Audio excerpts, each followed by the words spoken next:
دیکھیں کہ شعبہ کے دو استاد ہیں، عبداللہ بن ابو الصفر اور اسماعیل۔ یہ دونوں روایت کو بیان کرتے ہیں شعبی سے۔ یہ دونوں کے استاد عبداللہ اور اسماعیل دونوں کے استاد شعبی ہیں، لیکن یہاں یہ پتہ نہیں چلتا تھا کہ جو شعبی ہے اس کا نام کیا ہے۔ بس شعبی تو ایک نسبت ہے۔ اب یہ بات کہ شعبی کا جو ہے اس کا نام کیا ہے، ایک بات۔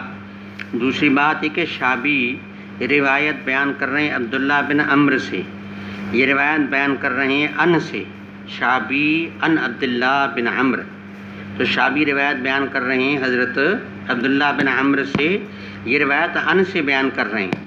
تو یہ بات ملحوظ خاطر ہونا ضروری ہے کہ جب راوی ان سے روایت بیان کرے تو پھر وہ روایت صریح فی السماع نہیں ہوتی۔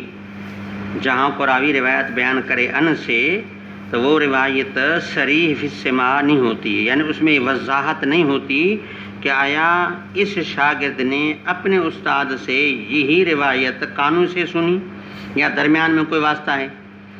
تو یہ لفظ ان کا کہتے ہیں موہم سماع ہے۔ موہم سماع یعنی ایہام سماع تو ہے لیکن تصریح سماع نہیں۔ تو سند میں یہ دو باتیں تھیں، اس وجہ سے امام بخاری رحمۃ اللہ تعالیٰ علیہ دو تعلیقیں آگے ذکر کی ہیں۔ دو تعلیقیں یعنی دو چیزوں کو تعلیقاً ذکر کیا، دو معلقات کو لایا اور ان کو لا کر کے یہ وضاحت کرنا مقصود ہے کہ شعبی کا نام عامر ہے۔ شعبی کا نام کیا ہے؟ عامر ہے۔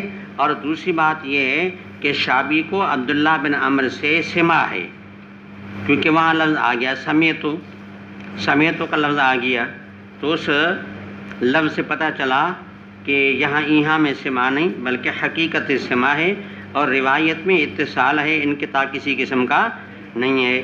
تو اب آپ یہ دیکھیں قال ابو معاویہ، یہ جو ابو معاویہ ہے محمد ابن خازم، امام بخاری کو اس سے بھی ملاقات نہیں، مانا ابو معاویہ کی بات کو تعلیقاً ذکر کیا۔ ابو معاویہ کی بات کو کیا ذکر کیا؟ یعنی اس کی سند کا پہلا حصہ گرا دیا۔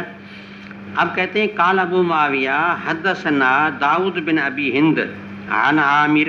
دیکھو یہ وہی بات ہے کہ اوپر کی جو سند ہے وہاں عامر کے و شعبی کے دو شاگرد تھے، عبداللہ بن ابی الصفر اور اسماعیل، وہ دونوں کہتے تھے شعبی۔ یہ تیسرا شاگرد ہے عامر کا، شعبی کا، جس کا نام داؤد ہے۔ تو داؤد اپنے استاد کا نام لیتے ہیں، جبکہ وہ جو دو شاگرد ہیں وہ استاد کا نام نہیں لیتے۔ تو امام نے بتا دیا کہ اس کے شعبی کے تین شاگرد ہیں۔ شعبی کے ان میں پہلے جو دو ہیں ان نے اس کی لقب کو ذکر کیا، اس شاگرد نے نام کا ذکر کیا۔ اب ملانے سے پتہ چل گیا کہ جناب یہ کون ہے؟ یہ عامر شعبی ہے۔ یہ کون ہے؟ عامر شعبی ہے۔ آگے پھر یہ ان عامر کالا سمیتو، میں نے عرض کیا کہ پہلے عبداللہ اور اسماعیل کی روایت میں یہ تھا ان شعبی ان عبداللہ، اس میں تصریف السماع نہیں ہے، لیکن داؤد کے طریق میں یہ کہ عامر کہتے ہیں کالا سمیتو عبداللہ بن عمر۔ اب یہاں تصریف السماع ہے تو معلومہ کہ وہاں جو ان میں ایہام سماع تھا وہ ایہام ختم ہو گیا۔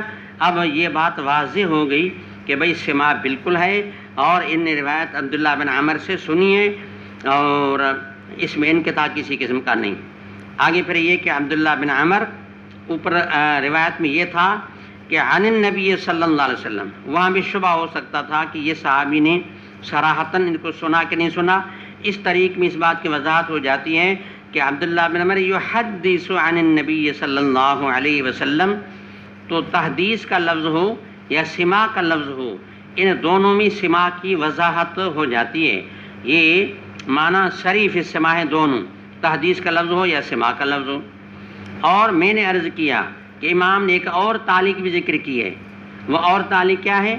وہ یہ ہے کہ وقال عبد الاعلیٰ ان داؤد، تو پہلے داؤد کا شاگرد ابو معاویہ تھا اور اس تعلیق میں داؤد کا شاگرد کون ہے؟ عبد الاعلیٰ ہے، لیکن آگے وہ بھی کہتا تھا، داؤد کہتا تھا ان عامر، یہ بھی کہتا ان عامر، لیکن فرق یہ ہے کہ اس میں تھا عامر کالا سمیتو اور یہ کہ یہاں کہتا ان عبداللہ۔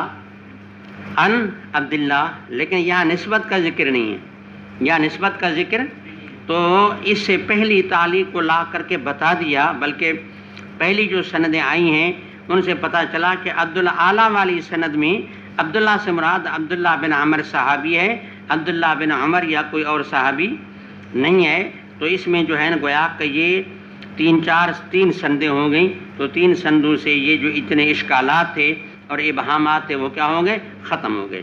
تو بتا دیا کہ اس روایت میں جو عبداللہ مطلق ہے اس کی تصریح پہلے آ گئی ہے کہ یہ عبداللہ یہ عبداللہ بن عمر ہے۔ عن النبی صلی اللہ علیہ وسلم باب ای الاسلام افضل۔ یہ بات پہلے بھی میں عرض کر چکا ہوں کہ مانا علماء کے 4 قسم کے خیالات ہیں کہ کتاب الایمان کا جو پہلا باب امام بخاری نے رکھا اور اس میں یہ کہ بنی الاسلام علی 5 اور الایمان قول و فعل و یزید و ینقص، جس بتا دیا کہ ایمان مرکب ہے، عمل اس کا جز ہے، و یزید و ینقص ہے، اس کو آیات کریمہ، آثار صحابہ اور حدیث بنی الاسلام علی 5 سے ثابت کیا۔ اس کے بعد جتنے بھی باب امور ایمان سے لے کر آخر تک جتنے بھی ابواب ہیں، تو عامت و شراح کی رائے یہ ہے کہ آخر تک امام صاحب وہی بات کر رہے ہیں کہ ایمان مرکب ہے، عمل جز ہے، یزید و ینقص ہے۔ عامت و شراح نے تمام تراجم سے یہی بات نکالی ہے کہ امام کے آخر تک جتنے بھی تراجم ہیں وہ یہی بات ہے کہ امام یہ فرمانا چاہتے ہیں کہ بھئی ایمان مرکب ہے، عمل اس کا جز ہے، یزید و ینقص ہے۔ یہ رائے ہے عامت و شراح کی۔ دوسری رائے جو ہے حضرت حضرت گنگوئی رحم اللہ، تو وہ فرماتے ہیں کہ بھئی باب امور ایمان سے لے کر الی آخری جتنے بھی ابواب ہیں تو اس میں مقتضیات ایمان کو اور آثار ایمان کو بیان کیا، باقی جو اصل مسئلہ تھا، جو اصل دعویٰ تھی وہ مدلل ہو گیا، وہ مسئلہ پورا ہو گیا۔ ان المسألۃ قدن برم، وہ مسئلہ کٹ گیا، پکا ہو گیا اور دلائل سے ثابت ہو گیا۔ اب یہاں سے جتنے بھی ابواب آخر تک ہیں، یہ تمام ابواب جو ہیں ان میں یہ ثابت کرنا مقصد نہیں ہے کہ ایمان مرکب ہے یا عمل جز ہے یا یزید و ینقص ہے، یہاں آثار ایمان بتانا مقصد ہے اور ایمان کے تقاضے کیا ہیں، ایمان کے آثار کیا ہیں۔ تو پھر ہر ایک باب بیان کیا کہ اس باب سے معلوم ہو رہا ہے کہ یہ بھی ایمان کا تقاضا ہے، یہ بھی ایمان کا تقاضا ہے، یہ بھی ایمان کا تقاضا ہے۔ تو یہ مقتضیات ایمان اور آثار ایمان کا بیان ہے۔ تو عامت و شراح کی رائے ہے اور حضرت گنگوئی رحم اللہ کی ہے۔ تیسری رائے حضرت شیخ الہند رحم اللہ کی۔